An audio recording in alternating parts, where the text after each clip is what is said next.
అందరికీ కూడా నమస్కారం తెలియపరుస్తూ ముందుగా మా మురళీమోహన్ గారికి హ్యాపీ బర్త్డే అండి. Wish you many many happy returns of the day sir. మేము ఈ పండుగ చూస్తే నాకు గుర్తుకు ఏమొచ్చిందో తెలుసా, మా గురువు గారు బర్త్డే పండుగ గుర్తుకొచ్చిందండి నాకు నిజంగా కూడా. ఈరోజు వీరిని నేను డొక్కా సీతమ్మ యూనిట్ని ఎంత అప్రిషియేట్ చేస్తున్నారంటే, ఈరోజు ఒక మురళీమోహన్ గారికి బర్త్డే ఫంక్షన్ పెట్టి ఇక్కడ మమ్మల్ని అందరినీ పిలిచి మాట్లాడిస్తూ వారిని అభినందించేలా చేశారు అంటే నిజంగా వారికి నేను నా కృతజ్ఞత తెలియపరుచుకుంటున్నాను. గ్రేట్ సార్ ఇది నిజంగా కూడా. ఇకపోతే మురళీమోహన్ గారు ఇందాక ప్రోమో చూసాం, అది poster, Dokka Seethamma poster opening launch అయ్యింది. వీరు ఒక అరుదైన సినిమా డొక్కా సీతమ్మ, మేము చదువుకునే రోజుల్లో డొక్కా సీతమ్మ అనే పేర్లు విన్నాం బాగాను, అప్పటి నుంచి విన్నాం మేమండి. అది పాపులర్ నేమ్. దాని మీద మీరు సినిమా తీస్తున్నారంటే చాలా అద్భుతమైన సినిమా తీస్తున్నారు మీరు. నిజంగా మీ అందరికీ కూడా యూనిట్ అందరికీ కూడా కంగ్రాట్స్ తెలుపుతూ అది అత్యద్భుతమైనటువంటి సక్సెస్ కావాలని, మీకు మంచి పేరు రావాలని కోరుకుంటున్నాను. ఇకపోతే మా మురళీమోహన్ గారు, నేను ఇండస్ట్రీకి వచ్చినప్పటి నుంచి ఆల్మోస్ట్ ఆల్ ఈ రోజు వరకు కూడా ఇండస్ట్రీలో ఇద్దరు పేర్లే వినిపిస్తూ ఉంటాయండి. మంచితనంలో కానీ, క్రమశిక్షణలో కానీ, ఒక డెడికేషన్లో కానీ కృష్ణ గారు, మురళీమోహన్ గారు. నేను ఎందుకో అప్పటి నుంచి అసిస్టెంట్ డైరెక్టర్గా ఉన్నప్పటి నుంచి నేను ఈ రెండు పేర్లు వింటానే ఉన్నాను నేనండి. మురళీమోహన్ గారు, కృష్ణ గారు, మురళీమోహన్ గారు, కృష్ణ గారు, మురళీమోహన్ గారు అనండి. It is a great thing అండి. ఒక్కోసారి కొంతకాలం అయిన తర్వాత మరుగున పడిపోవచ్చు, కానీ మరుగున పడలేదు. ఈ రోజు వరకు వింటున్నాను నేను అది. మరి ఈరోజు అయింది 86 అండి, 86లో అడుగు పెడుతున్న మురళీమోహన్ గారి పేరు ఇంకా మీకు ఇండస్ట్రీలో వినిపిస్తుందంటే ఆయన మంచితనం కానీ, క్రమశిక్షణ కానీ, డెడికేషన్ కానీ గ్రేట్ అండి. అసలు మా గురువు గారు ఎంత లైక్ చేసేవారంటే దాసనారాయణరావు గారు మురళి అని పిలిచేవారండి. మేమందరం మురళీమోహన్ గారు అనుకుంటే తప్పదు. అది మురళి అని ఎంత ఆప్యాయంగా ఆయన కొడుకును పిలిచినట్టు పిలిచేవారండి ఆయన దాసర్ గారు. ఎప్పుడైనా చాలా ఫోన్లు ఆయనకి పర్సనల్గా చేసేవారు కూడా గురువు గారు, దాసర్ గారు అంత లైక్ చేసేవారు గురువు గారు మురళీమోహన్ గారిని. మురళీమోహన్ గారిలో ఉన్న గొప్ప విశేషం ఏంటంటే, ఆయన గురువు గారితో చాలా సన్నిహితం ఏర్పడింది. మొట్టమొదట అట్లూరి పూర్ణచంద్ర గారు కదండి, అట్లూరి పూర్ణచంద్రరావు గారు, వారిని కూడా మర్చిపోకుండా మురళీమోహన్ గారు ప్రతి సభలోనూ ఆయన చెప్తూ ఉంటారు ఆయన పేరునండి. ఈ రోజుల్లో ఎవరున్నారండి నన్ను ఈయన ఇండస్ట్రీకి పరిచయం చేసిన వ్యక్తి పలానా వ్యక్తి అని ఎవరు చెప్తారు? ఎవరు చెప్పరండి. ఫేమ్లో ఉంటే చెప్తారు, అవును ఏమండే పలానా వ్యక్తి నన్నండి అని చెప్తారు. బట్ పేరు మరుగున పడిన తర్వాత ఎవరో చెప్పరు. బట్ ఆ గొప్పతనం మురళీమోహన్ గారిలో ఉందండి. అట్లూరి పూర్ణచంద్ర గారి పేరు ఎప్పుడూ మెన్షన్ చేస్తారు, మా గురువు గారి పేరు ఎప్పుడూ మెన్షన్ చేస్తారు ఆయనండి. ఆయన గురువు గారి దగ్గర పనిచేయడమే కాదు, వర్క్ చేయడమే కాదు, చాలా సినిమాలు, నేను అసిస్టెంట్ డైరెక్టర్గా చాలా సినిమాలు చేశానండి. ఓ మనిషి తిరుగు చూడు అనే సినిమా ఒకటి, అలాగే మన రాజ్బాబు హీరో అండి మీరును మనిషి ఇదండి, ఆ సినిమా బెంగళూరు అండ్ మైసూరులో తీసాం మేమండి. అది హనుమాన్ ప్రసాద్ గారు ప్రొడ్యూసర్. ఆ సినిమాకి పనిచేసా. తిరుపతి అనే సినిమాకి పనిచేసామండి. అలాగే ఇంకో గొప్ప విశేషం ఏంటంటే, నా మొదటి సినిమా హీరో మురళీమోహన్ గారండి.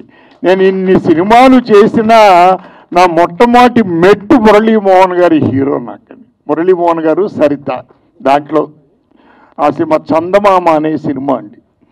అలాగే మురళీమోహన్ గారిలో ఉన్న గొప్ప విశేషం ఏంటంటే ఆయన ప్రొడ్యూసర్ అయిన తర్వాత నేను దాసర్ గారి యూనిట్లో చాలా కాలం ఉన్నాను కదా, వాటిని ఎందుకు మర్చిపోవాలి అని చెప్పి రాజా చంద్రతోటి చాలా సినిమాలు పనిచేయించారు ఆయన డైరెక్టర్గా మురళీమోహన్ గారు. అదే ఎవరు చేస్తారండి, ఎవరు చేయరు.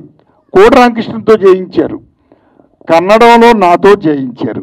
నేను కన్నడంలో ఒక సినిమా 7 సినిమాలు చేశానంటే దాంట్లో ఒకటి మురళీమోహన్ గారు ఎంతి ಹೇಳಿದರೆ ಕೇಳಬೇಕು అని. తెలుగులో కోడి రామకృష్ణ డైరెక్ట్ చేశాడు పెళ్ళామా మజాకా అని. పెళ్ళామా మజాక్ కాదు సార్, పెళ్ళాంతో పనేంటి కదండి, పెళ్ళాన్ని చెప్తే వినాలి, ఎంతి ಹೇಳಿದರೆ ಕೇಳಬೇಕು అని కన్నడంలో నేను చేశాను. మరి ఆ మురళీమోహన్ గారు ఆ కృతజ్ఞత అలా ఉంచుకున్నారు అంటే నిజంగా దాసరి గారు యూనిట్లో ఉన్నాం కదా మనం, వారందరినీ ప్రోత్సహించాలి అని ప్రోత్సహించడం అనేది it is a great thing. అలాగే ఇండస్ట్రీలో ఇంకొక వ్యక్తి మురళీమోహన్ గారిని బాగా లైక్ చేసేవారు, క్రీస్తు శేషులు విజయ్ బాపిరెడ్డి గారు కదండి. చాలా అత్యద్భుతంగా లైక్ చేసేవారు మురళీమోహన్ గారు అంటేనండి. ఆయన మురళీమోహన్ గారిని ఎవరు లైక్ చేయరండి, ఎవరైనా లైక్ చేస్తారు. ఇప్పటికి ఇందాక ప్రభు చెప్పారు, ఇందాక ప్రభు గారు మొత్తం విషయాలన్నీ చెప్పేశారు. ఆయన మొత్తం మురళీమోహన్ గారితో పోయి చెప్పడానికి ఏమీ లేవు. సో అటువంటి మురళీమోహన్ గారి బర్త్డేని ఈవేళ మన డొక్కా సీతమ్మ యూనిట్ నిజంగా సెలబ్రేట్ చేసిందంటే great thing sir. Once again మీకు మీ కుటుంబానికి ఆ భగవంతుడు ఆరోగ్యాలను ప్రసాదించాలని కోరుకుంటూ సెలవు తీసుకుంటాను. Thank you very much sir. నమస్కారం. డొక్కా సీతమ్మ గారి సినిమా నిర్మాతలు మురళీమోహన్ గారు సెలబ్రేషన్ చేస్తూ 2 రోజుల కింద నాకు ఫోన్ చేసి చెప్పారు, మీరు రావాలండి ఫంక్షన్కి అని. సరే ఇద్దరు అంటే డొక్కా సీతమ్మ గారు ఆమె పుస్తకాలలో ఆమె గురించి చదివి విని చాలా అంటే ఒక పూట అన్నం పెడితేనే ఒక పూట అన్నం పెట్టి ఒకరికి చేస్తేనే మనం ఏదో గొప్పగా ఫీల్ అయిపోతాం. అలాంటిది కొన్ని లక్షల మందికి ఎన్నో సంవత్సరాలుగా ఆమె జీవితాంతం ఒకే సేవ చేసి నా మహాతల్లి పేరు మీద సినిమా తీయటం ఆ నిర్మాతలను నేను మనస్ఫూర్తిగా గౌరవిస్తున్నాను. ఎందుకంటే కమర్షియల్ ప్రపంచంలో ఏ సినిమా తీయాలి లెక్కలు వేసుకొని కొలతలు వేసుకొని మీటర్లు వేసుకొని సినిమాలు తీయటం నేను చూసుకుంటూ పెరిగాను. అలాగే అప్పుడప్పుడు ఎవరో ఒకరు ఇట్లాంటి ఒక జీవిత చరిత్రలో గొప్పవారిది తెలవాలని సినిమా తీస్తుంటారు. కొన్నిసార్లు అనిపించినా నాకు ఎప్పుడు ధైర్యం అవలే చేయాలని. బట్ ఇలాంటి వాళ్ళు తీస్తున్నప్పుడు నాకు చాలా ముచ్చటేస్తుంది. అంటే గొప్ప సినిమా తీయడానికి వాళ్ళకి కావాల్సింది డబ్బు అదే కాదు, గట్స్ కావాలి. ఈ జీవిత చరిత్ర ప్రజలందరూ చెప్పడానికి ముందుకు వచ్చిన నిర్మాతలకి మంచి జరగాలని, ఆ దర్శకుడికి సక్సెస్ రావాలని మనస్ఫూర్తిగా కోరుకుంటూ డొక్కా సీతమ్మ టీం అందరికీ నా శుభాకాంక్షలు. నటులు మా మురళీమోహన్ గారు ఆ అభిమానంతో మేము దాసరి ఫిల్మ్ అవార్డ్స్ కానీ కోడి రామకృష్ణ ఫిల్మ్ అవార్డ్స్ కానీ చేస్తుంటే మాకు కుడి భుజంలో ఉంటూ ఎప్పుడు సలహాలు ఇస్తే మా మురళీమోహన్ గారు ఈవేళ 85వ పుట్టినరోజు సందర్భంగా వారికి శుభాకాంక్షలు తెలియజేస్తున్నాను. ఈవేళ 4 ఫైట్లు 4 డ్యాన్సులు ఉండే సినిమాలు తీసి ఈ రోజుల్లో ఒక అద్భుతమైన దృశ్య కావ్యం తీద్దామని ఈ డొక్కా సీతమ్మ పేరుతోటి ఒక గొప్ప చిత్రాన్ని నిర్మిస్తున్న దర్శకుని వారిని సపోర్ట్ చేసిన నిర్మాతల్ని అభినందించాలి. ఎందుకంటే ఇటీవల కాలంలో పవన్ కళ్యాణ్ గారు కూడా డొక్కా సీతమ్మ ఉచిత అన్నదాన పథకం ఏర్పాటు చేసినప్పుడు ఎంత గొప్ప ఆ మహాతల్లి అనే విషయం ఆశేష ప్రజానికని తెలిసింది. ఆ తరం ప్రజలకు తెలుసు, ఈ తరం వాళ్ళకి తెలియదు. ఈ పవన్ కళ్యాణ్ గారి పేరు మీద ఈ తరం వాళ్ళు కూడా ఆవిడ యొక్క గొప్పతనాన్ని అవినీతిని తెలిసింది. కాబట్టి అటువంటి గొప్ప సినిమా తీస్తున్నందుకు ఆ దర్శకుడిని ఆ నిర్మాతలందరినీ కూడా అభినందిస్తూ మాకు ఈ అవకాశం ఇచ్చే ప్రభు గారికి మరొకసారి ధన్యవాదాలు. Thank you. మన మురళీమోహన్ గారి పుట్టినరోజుకు వేడుకలకు విచ్చేసినటువంటి ప్రతి ఒక్కరికి, అలాగే డొక్కా సీతమ్మ మోషన్ పోస్టర్ ఫంక్షన్కి విచ్చేసిన మీడియా మిత్రులందరికీ, వేదిక మీద ఉన్న పెద్దలకి, ప్రతి ఒక్కరికి నా ధన్యవాదాలు తెలియజేసుకుంటున్నాను. నేను పుట్టిన కాడి నుంచి సినిమాలు చూస్తూ ఉన్నాను. మా గురువుగారి సినిమాల్లో పంతులమ్మ, వారాల అబ్బాయి, అన్నదమ్ముల అనుబంధం ఇలాంటి ఎన్నో సినిమాలు చూశాను. మనూరి పాండవులు చాలా ఇన్స్పిరేషన్గా ఉండే ఆ సినిమాలన్నీ. ఆయన సినిమాలు ఎంత ఇన్స్పిరేషన్గా ఉన్నాయో జీవితంలో కూడా ప్రతి ఒక్కరికి ఎంతో ఇన్స్పిరేషన్గా నిలిచిన మా గురువుగారు ఈ రోజున 86వ జన్మదినోత్సవానికి స్వాగతం చెప్పుకుంటూ నిండు నూరేళ్ళు ఆ భగవంతుడి ఆశీస్సుతో ఈ చిత్ర పరిశ్రమలకు సేవలు అందించాలని మనస్ఫూర్తిగా కోరుకుంటున్నాను Guruji. Thank you so much Guruji. అలాగే డొక్కా సీతమ్మ ఇలాంటి ఒక గొప్ప చిత్రాన్ని తీయడానికి ముందుకు వచ్చినటువంటి నిర్మాతలకి, మా దర్శకుడు రవినారాయణకి, ప్రతి ఒక్కరికి మనస్ఫూర్తిగా ధన్యవాదాలు తెలియజేసుకుంటున్నానండి. ఇలాంటి సినిమాలు తీసే అదృష్టం ఒకరికే దక్కుతుంది. అలాంటి అదృష్టాన్ని దక్కించుకున్నందుకు ఈ చిత్రానికి గొప్ప విజయాన్ని, గొప్ప ఆశీస్సులు కలగాలని మనస్ఫూర్తిగా కోరుకుంటూ సెలవు తీసుకుంటున్నాను. Thank you so much. Thank you అండి. మీడియా వారికి, పత్రికా వారికి నమస్సుమాంజలి. ముఖ్యంగా మురళీమోహన్ గారికి జన్మదిన శుభాకాంక్షలు. ఇలాంటి అద్భుత కార్యక్రమం మురళీమోహన్ గారి యొక్క 85వ జన్మదినోత్సవాన్ని ఇక్కడ ఏర్పాటు చేయాలనే ఆలోచన వచ్చిన డొక్కా సీతమ్మ యూనిట్కి నా శుభాభివందనాలు. ఎందుకంటే వారు నాకు తెలిసి ఈ మధ్యలో కూడా ఎన్నో 10 సినిమాలు చేస్తుండొచ్చు, కానీ ఈ అవకాశాన్ని, జన్మదినాన్ని, అద్భుతమైన మెమోరీని మీరు ఎప్పుడు ఎప్పుడు మెమోరీ గుర్తుండిపోతుంది.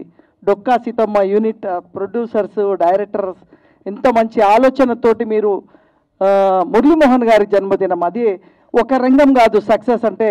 ప్రతి వ్యక్తి ఒక రంగంలో సక్సెస్ అయ్యి 2 రంగాలు ఫెయిల్ అవ్వచ్చు, కానీ మురళీమోహన్ గారి జీవితంలో వారు పట్టుకున్న అన్ని రంగాల్లో సక్సెస్.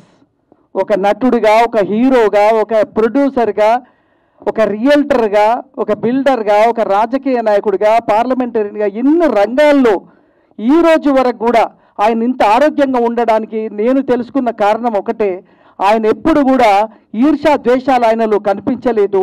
సర్వే జన సుఖినో భవంతు అంటుంటాడు. ఎప్పుడు కూడా అందరూ బాగుండాలని కోరుకునే మురళీమోహన్ గారు ఇంత ఆరోగ్యంగా, మనిషి ఎప్పుడు కూడా ఆరోగ్యంగా ఉండాలంటే మనం కోరుకోవాల్సింది ఒకటేనండి, అందరూ బాగుండాలనుకుంటే మనం బాగుంటాం, కానీ మనమే బాగుండాలనుకుంటే ఎప్పుడు కూడా బాగుండలేము. సో అలాగా అందరూ బాగుండాలని నేను 25 సంవత్సరాలుగా ఎన్నో వందల కార్యక్రమాలు సార్తో కలిసి ఉన్నప్పుడు ఆయన ఎప్పుడు నవ్వుతూ పలకరించే ఆ పిలుపు కానీ ఎంతో అద్భుతం సార్. మీతో మెమోరీస్ చాలా హ్యాపీ. ఈరోజు జన్మదినం చేసుకున్నందుకు మీరు ఇంకా ఎన్ని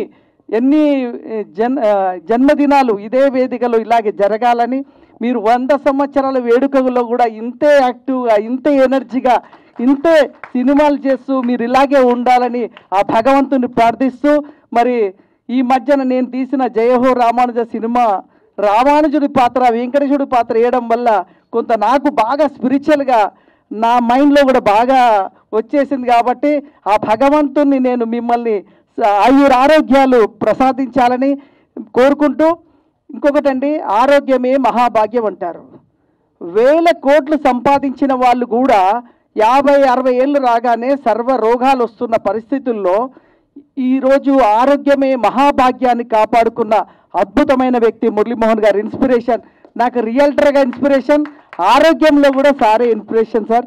థ్యాంక్ యూ వెరీ మచ్. నాకు ఈ అవకాశం ఇచ్చిన డొక్కా సీతమ్మ యూనిట్, ఒక బయోపిక్ సినిమా తీయాలంటే చాలా కష్టం, ఎందుకంటే నేను తీసిన కాబట్టి అనుభవం నాకు తెలుసు. ఆ టైంలో ఉండాల్సిన ఏవి చూశానండి, ఎంతో అద్భుతంగా ఉంది. అంటే ఈరోజు ఇంకొక ముఖ్య విషయం ఏంటంటే, ఈ 85వ జన్మదినంలో కూడా సార్ ఈ సినిమాకి హీరో. అంటే 85వ సంవత్సరంలో కూడా సార్ హీరోగా ఉన్నారు అంటే అది డొక్కా సీతమ్మ సినిమా బయోపిక్లో ఇక్కడ హీరోగా కనిపిస్తున్నారంటే గ్రేట్ అండి. మీ యూనిట్కి కంగ్రాట్స్. ఈ సినిమా హిట్ కావాలి, ఇలాంటి అద్భుతమైన ఆలోచన మీ అందరికీ మంచి పేరు తేవాలి, నిర్మాతకి డబ్బు రావాలని నేను కోరుకుంటూ థ్యాంక్ యూ వెరీ మచ్. నమస్కారం. మీడియా మిత్రులకి, అలాగే వేదిక నడిపించిన పెద్దలందరికీ నా నమస్కారములు. ఫస్ట్ నేను చెప్పాల్సింది ఏంటంటే, మురళీమోహన్ గారు అంటే నాకు చాలా ఇష్టం. ఒకవేళ ఆయనకు నేను వేరే అభిమాన్ని, ఎందుకంటే ఫస్ట్ రైటర్గా నేను పిట్టలధర సినిమా చేసినప్పుడు నేను మురళీమోహన్ గారిని కలిసినప్పుడు ఆయన చాలా అప్రిషియేట్ చేసి నాలో ఒక ఉత్సాహాన్ని కల్పించారు సారు. అలాంటి మురళీమోహన్ గారు అంటే నాకు ఇప్పటికి కూడా అలాగే ఇష్టంగానే ఉంటుంది. ఆయన యాక్చువల్గా ఏంటంటే ఈ మధ్య మూవీస్ చేయట్లేదు అనే ఉద్దేశంతోనే నేను ఎప్పుడు మురళీమోహన్ గారిని కలవలేకపోయాను. నేను నెహ్రూ సినిమా చేసినప్పుడు మిమ్మల్ని కలవాలనుకున్నాను సార్, కృష్ణ గారితో చేసినప్పుడు. అది అయితే మీరు చేస్తారు లేదా అని ఒక డౌట్తో నేను కలవలేకపోయాను. నెక్స్ట్ ఈ సభావేదిక నేను చెప్పేది ఏంటంటే, నా నెక్స్ట్ మూవీలో మురళీమోహన్ గారితో ఆయన డైరెక్ట్ చేయాలని నా కోరిక, నా జన్మ ధన్యమైపోద్దని. అట్లాగే ఆయన ఎప్పటికీ ఆయన మహానుభావులు, మహానటులు. ఆయన కృష్ణ గారు, మన మురళీమోహన్ గారు వీళ్ళిద్దరు మహానటులు, వాళ్ళిద్దరంటే నాకు చాలా ఇష్టం, పంచ ప్రాణాలు. థ్యాంక్ యూ అండి, థ్యాంక్ యూ సార్. మురళీమోహన్ గారికి మరొకసారి హ్యాపీ బర్త్డే. ఈ మూవీ చేయటం నిజంగా మా అదృష్టం అండి. మురళీమోహన్ గారు అసలు ఆయనతో మేము సినిమా చేయటం అనేది కొంచెం అదృష్టంగా భావిస్తున్నాం. మా హీరో గారు ఆయన. అయితే హీరోయిన్ గారు ఆమెని గారికి, మా బ్రదర్ డైరెక్టర్ గారు రవి నారాయణ గారికి, చాలా రవి నారాయణ గారు మా సొంత బ్రదర్. ఆయన డైరెక్టర్ కాదు కానీ ఒక ఫ్యామిలీ మెంబర్ అలా ఉన్నారని అంత కుటుంబంగా ఈ మూవీ చేస్తున్నాం. ముఖ్యంగా మురళీమోహన్ గారు మరొకసారి అభినందనలు తెలియజేస్తూ సెలవు తీసుకుంటాం. మీడియా మిత్రులకు నమస్కారం, అలాగే వేదిక మీద ఉన్న పెద్దలకు కూడా నమస్కారం. ఈరోజు 85 సంవత్సరాలు పూర్తి చేసుకొని 86వ సంవత్సరాలకి హీరోగా అడుగుపెడుతున్న మురళీమోహన్ గారికి జన్మదిన శుభాకాంక్షలు తెలుపుకుంటూ వారికి ఆ భగవంతుడు ఆయుర ఆరోగ్యాలు ప్రసాదించాలని మనసారా కోరుకుంటున్నాను. Thank you sir, thank you. అందరికీ నమస్కారం అండి. మొట్టమొదటి మా హీరో గారు, నేను డైరెక్ట్ చేస్తున్న కొంచెం మైక్ దగ్గర పెట్టుకోండి. నా మొదటి హీరో మా మురళీమోహన్ గారికి ఈరోజు పుట్టినరోజు వేడుకలలో ఇలా కలిసి పాల్గొన్నందుకు నేను చాలా సంతోషిస్తున్నాను సార్. నాకు ఈ సినిమా చెయ్యాలన్న థాట్స్ అలాగున్నప్పుడు కూడా ఈ జోగన్న గారి క్యారెక్టర్ మురళీమోహన్ సార్ గారు చేస్తే బాగుంటుందనే ఉద్దేశంతో మొట్టమొదటి సార్ దగ్గరికి వెళ్ళి నేను ఆ కథ చెప్పగానే ఆ రోజు నుంచి ఈ రోజు వరకు కూడా నన్ను ఏ సందర్భంలో కూడా నాకు ఎప్పుడు కూడా డిసప్పాయింట్ చేయకుండా సహకరిస్తూ సపోర్ట్ చేస్తూ ఉన్నారు. ఈ సినిమా ఎంతగా ముందుకు వెళ్తుందంటే కారణం ఒక్క మా మురళీమోహన్ గారే సార్. మీకు సభాపూర్వకంగా మీకు థ్యాంక్స్ చెప్తున్నాను సార్. ఇలాంటి పుట్టినరోజు వేడుకలు ఎన్నో జరుపుకోవాలని మనస్ఫూర్తిగా కోరుకుంటూ మీ సమయాన్ని ఇప్పటికే చాలా వృధా చేసిన ఫీలింగ్ అది. సెలవు తీసుకుంటాను సార్. Thank you. చూసిన గ్లిమ్స్ అది ఒక ఎపిక్ మోడల్లో చేసాం. జస్ట్ అది నైట్ 11 o'clockకి తను ఇట్లా చేద్దామంటే next day morning 11 o'clock execute చేయడం జరిగింది. అంటే మనకు ధర్మం గురించి చెప్తే సార్ గురించి చెప్పినట్టే, మన సినిమా గురించి చెప్పినట్టే. ఎందుకంటే ధర్మం అనేది అంటే శ్రీకృష్ణ భగవాన్ చెప్పినట్టు 5 ఆధారాల మీద ఉంటుంది కదా. న్యాయము, జ్ఞానము, మనకు అంకిత భావము, ప్రేమ. సో వీటన్నిటికి సంబంధించిన సార్ లోపల సార్ గుణాలు అవన్నీ, మన సినిమా గుణాలు ఇవన్నీ. అంటే కలియుగ కర్ణుడు అంటాం మనము. అటువంటి డొక్కా సీతమ్మ గారి గురించి చేస్తున్నప్పుడు మనం ఇంక దేని గురించి అవుతుందో ధర్మం గురించి చేద్దాం, సనాతన ధర్మం గురించి చేద్దామని చెప్పి ఆ బిట్ చేయడం జరిగింది. జస్ట్ ఒక 12 hours అది ఎగ్జిక్యూట్ చేయడం జరిగింది. థ్యాంక్ యూ సో మచ్ అండి. ఇటువంటి సినిమాకి నన్ను భాగస్వామ్యం చేసినందుకు డొక్కా సీతమ్మ టీం అందరికీ, డైరెక్టర్ గారికి, ప్రొడ్యూసర్ గారికి అందరికీ పేరు పేరున థ్యాంక్స్ చెప్తున్నాను సార్. మీ బ్లెస్సింగ్స్ మాకు కావాలి. ఎందుకంటే thank you so much sir. Thank you. చాలా సంతోషమైన రోజు ఇవాళ నాకు. ఈ సంవత్సరమే చాలా సంతోషం అనుకుంటే ఇవాళ రోజుని జీవితంలో మర్చిపోలేని రోజు ఇది నాకు. ఇంతవరకు ఇలా పబ్లిక్గా స్టేజ్ మీదకి వచ్చి ఫంక్షన్ చేసుకుందా లేదు నేను. ఎందుకంటే మొదటి నుంచి కూడా నాకు ఒక ఫ్యామిలీ ఫంక్షన్లా ఇంట్లో వరకు కూర్చోండి ఫ్యామిలీ మెంబర్స్ చేసుకోవటమే తప్ప ఇలా చేసుకోవటం అవ్వట్లేదు. మెడ్రాస్లో ఉన్నప్పటి నుంచి కూడా ఆ రోజు హీరోలుగా వేసే రోజుల్లో కూడా జన్మదినం అని జరుపుకోకుండా అక్కడున్న బాయ్స్ హాస్టల్స్కి, గర్ల్స్ హాస్టల్కి, లేకపోతే డిజబిలిటీ ఉన్న వాళ్ళకి, మెంటల్లీ రిటార్డెడ్ పీపుల్కి వాళ్ళ స్కూల్స్ ఉంటే ఆ స్కూల్స్లోకి వెళ్ళి వాళ్ళందరి మధ్యలో వాళ్ళందరికీ కూడా భోజనం పెట్టి వాళ్ళతో కలిసి కూర్చొని భోజనం చేయడం అనేదే నాకు అలవాటు. మా ఇంట్లో ఎవరికి ఏ జరిగిందో కూడా అదే చేస్తాం. ముఖ్యంగా ఈ నెలలో చూసుకుంటే జూన్ 6వ తారీఖున మా నాన్నగారిది అమ్మగారిది పుట్టినరోజు ఫంక్షన్ చేసాం ఇక్కడే బ్లైండ్ స్కూల్లో. అలాగే 13వ తారీఖు 17వ తారీఖు వచ్చేప్పటికి మా మనవరాలి బర్త్డే, అది అక్కడే చేసాం. 19వ తారీఖు మా మ్యారేజ్ డే, అది అక్కడే చేసాం. ఇవాళ నా పుట్టినరోజు, ఇవాళ కూడా అక్కడే. ఈ అన్ని రోజులు కూడా అక్కడే ఎందుకు చేస్తున్నాం, మీరు ఘనంగా చేసుకోవచ్చు కదా అంటారు. ఘనంగా చేసి ఖర్చు పెట్టి చేసేదానికంటే అది ఆకలిగా ఉన్న వాళ్ళకి, మరి సమాజంలో ఇబ్బంది పడుతున్న వాళ్ళకి, దేవుడు సృష్టిలో కొంతమందిని బ్రహ్మాండంగా పుట్టిస్తే కొంతమందిని అంగవైకల్యంతో పుట్టించడమో, లేకపోతే విజువల్ బ్లైండ్నెస్ ఉండటమో, ఇట్లాంటి వాళ్ళు ఎంతోమంది ఉన్నారు. వాళ్ళందరి మధ్యలో కూర్చొని భోజనం చేస్తే ఎంత బాగుంటుంది అనేది నా కోరిక. ఈ బ్లైండ్ స్కూల్కి వెళ్ళినప్పుడు కూడా నేను వడ్డిస్తా అంటే పక్కన వచ్చాడు ఒక ఆయన అడిగారు వాళ్ళ లెక్చరర్ గారు, మీకు ఎవరు వడ్డిస్తున్నారో తెలుసా అండి అన్నారు. తెలుసా అండి అన్న. మురళీమోహన్ గారు అని చెప్పారు ఆయన. మీరు ఆయన సినిమాలు ఏమైనా చూసారా అని అడిగారు. పాపం ఎట్లా చూస్తారు, బ్లైండ్ వాళ్ళు చూడలేరు.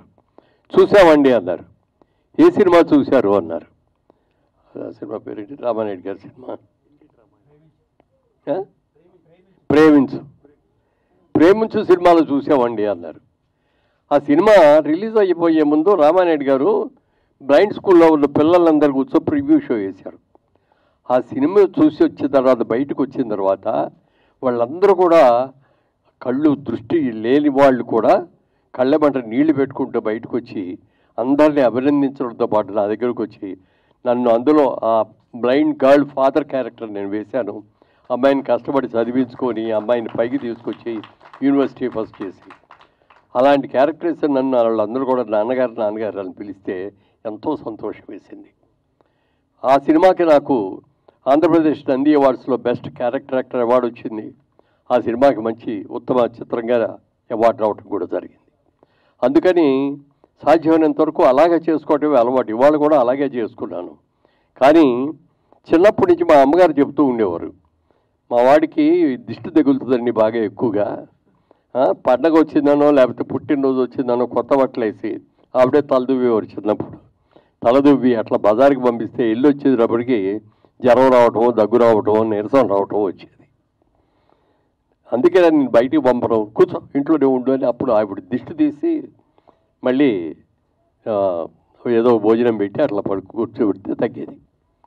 యాక్చువల్గా మొన్న 3 రోజుల క్రితం మా ఈ 3 సందర్భాలు కలిపి ఒక ఫంక్షన్ చేశారు మా అబ్బాయి అమ్మాయి. అది మేము చేసే ఫంక్షన్ కాదు, మా పిల్లలు చేయాల్సిన ఫంక్షన్. ఎందుకంటే 60 సంవత్సరాల వైవాహిక జీవితం అయింది మాది. నేను మా ఆవిడ పెళ్లి చేసుకొని 60 ఏళ్ళు అయింది. ఇప్పటికి 60 ఏళ్ళైన సందర్భంగా అలాగే మేమిద్దరం కూడా 1000 పౌర్ణములు చూసాం. 1000 పౌర్ణాలు చేస్తున్నటువంటి అమ్మా నాన్నగా, అలాగే ఇవాళ నా పుట్టినరోజు, ఈ 3 సందర్భాలను కలిసి ఆ రోజున ఫంక్షన్ చేశారు 3 రోజుల క్రితం. బాగా జరిగింది. చాలామంది మిత్రులు ఆత్మీయులు వచ్చారు. కానీ అందరినీ పిలవలేకపోయాను. అక్కడ ఉన్న పరిమితి మూలంగా లిమిటెడ్గానే పిలిచాం.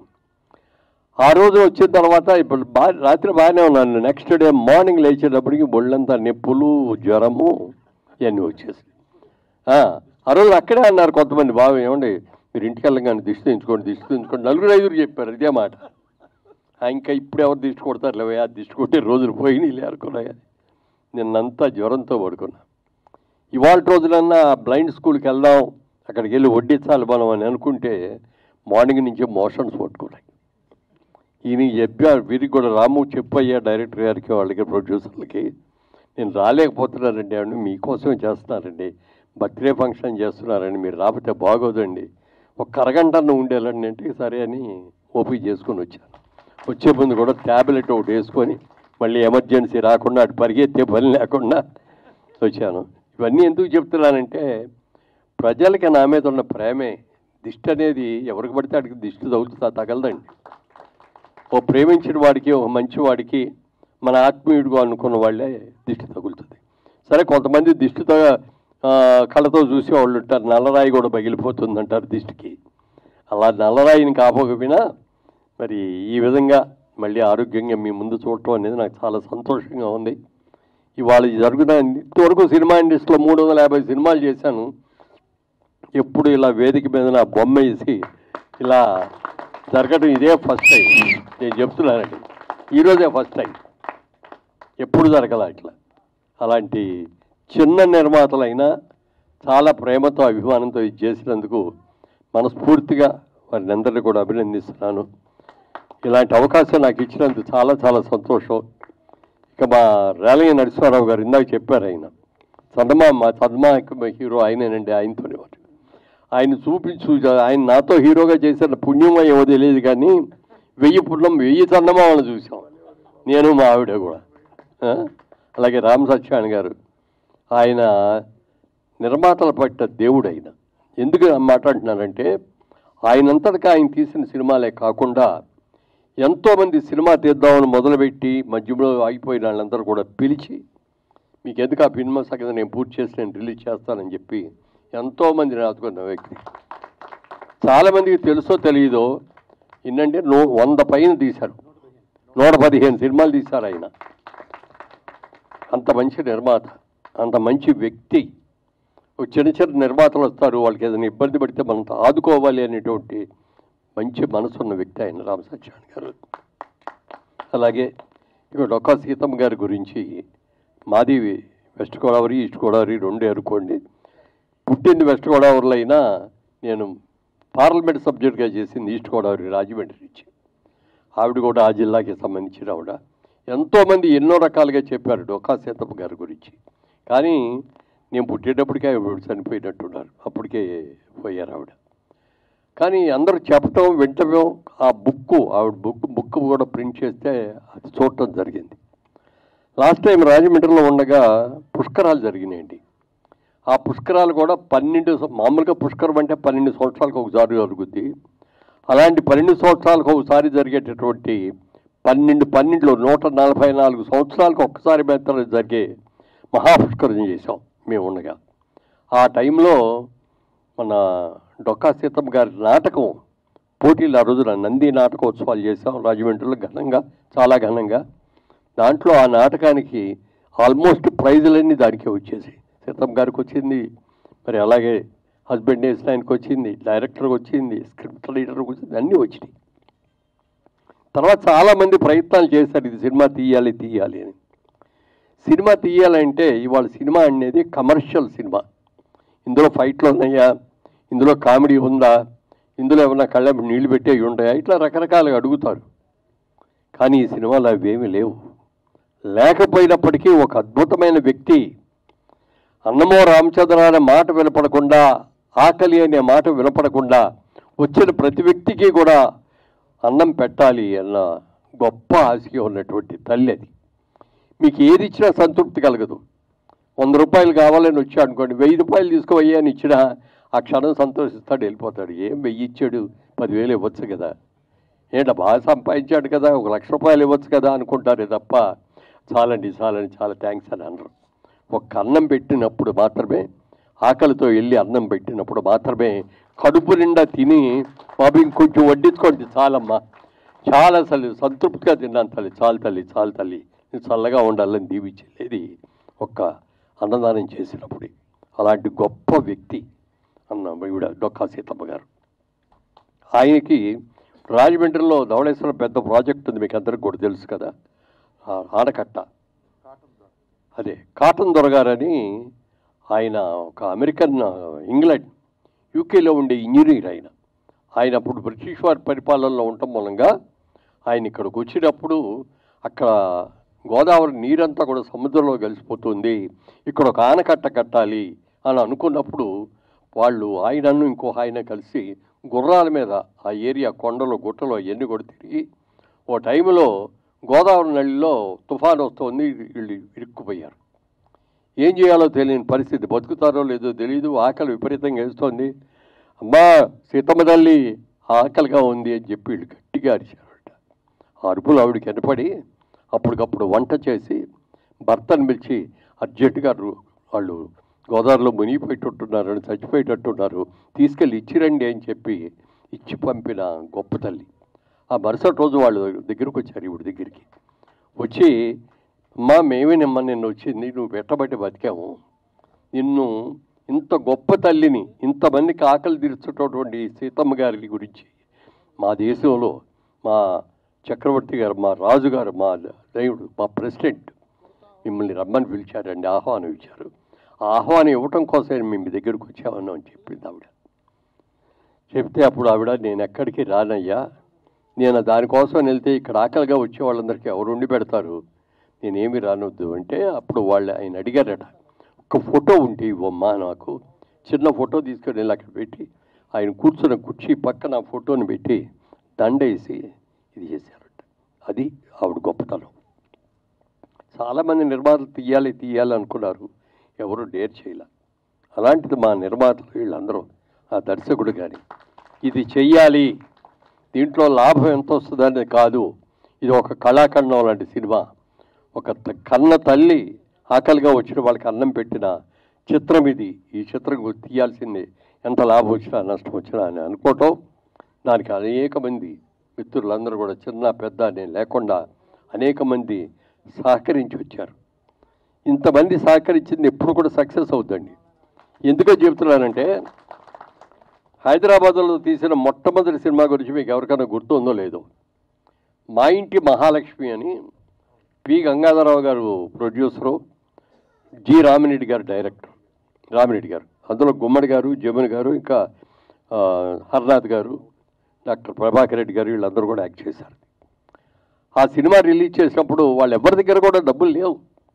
అప్పుడు చివరికి అందరు కలిసి కూర్చొని మనందరం తలా కాస్త వేసుకుందాం, తలా 5,000 వేసుకుందాం, 16-20 మంది ప్రొడ్యూసర్ అనే పేరు పిలిచి అందరి పేర్లు బాగా చేస్తే బాగోదు అని అప్పుడు ఆ గంగాధరరావు గారి పేరు ప్రొడ్యూసర్ అనేసి ఈయన డైరెక్ట్ చేశారు. ఫస్ట్ సినిమా సారథి స్టూడియోలో తీసిన మొట్టమొదటి తెలుగు సినిమా మా ఇంటి మహాలక్ష్మి. పెద్ద హిట్ అయింది, మంచి ప్రైజులు వచ్చినాయి, మంచి అవార్డులు వచ్చినాయి. అలాగే ఈ సినిమా కూడా మంచి అవార్డు ఖచ్చితంగా రావాలి, వస్తుంది అని నాకు నమ్మకం ఉంది. అయితే ఇంకో చిన్న విషయం ఏంటంటే, వాళ్ళు ఈ సినిమా తీస్తున్నారు, ఇంత పబ్లిసిటీ వచ్చేస్తుందని చెప్పి కొంతమంది ఈ సినిమా రైట్స్ బాయి, ఈ సినిమా కథ బాది. ఇది కథ కాదు, ఇది జీవిత చరిత్ర. 100 సంవత్సరాల పైన చరిత్రకి ఎవరికి రైట్స్ అనేది ఉండదు. ఎవరైనా తీసుకోవచ్చు, కాపీ రైట్ ఉండదు దానికి, ఎవరైనా తీసుకోవచ్చు. ఇవాళ నాకు గాంధీ గారి గురించి సినిమా తీయాలని ఉందనుకోండి, తీసుకోవచ్చు. నేను రామ సత్యాన్ గారికి తీయాలంటే ఆయన తీయచ్చు, ఎవరైనా తీయవచ్చు. అందుకని వాళ్ళందరూ మాకు నోటీసులు ఇచ్చారు, ప్రొడ్యూసర్తో పాటు డైరెక్టర్తో పాటు నాకు కూడా నోటీస్ వచ్చింది. ఏమిటి అని చూస్తే, ఇది సినిమా మాది, మేమే చేసాం, ఈ నాటకం మేమే రాసాం, దీని మీద రైట్స్ మాకే ఉన్నాయని. కోర్టుకు కూడా వెళ్ళాల్సిన అవసరం లేదు. కోర్టులో అసలు దాన్ని అడ్మిట్ చేసుకోరనే సంగతి నాకు తెలుసు. అలా చేసి ఎన్నో ఇబ్బందులు పెడుతున్నారు. ఎన్ని ఇబ్బందులు పెట్టినా, ఎందుకంటే అనాయాసంగా అన్నం తిరిగి తినేసి ఆహా అనుకునేదానికంటే కూడా ఆకలి ఇచ్చినప్పుడు అన్నం తింటేనే దాని గురించి అరుగుదల కూడా. అలాగే ఎన్ని కష్టాలు వచ్చినా మీరు చేస్తున్నారు, గ్యారంటీగా ఇందులో సక్సెస్ అవుతారు.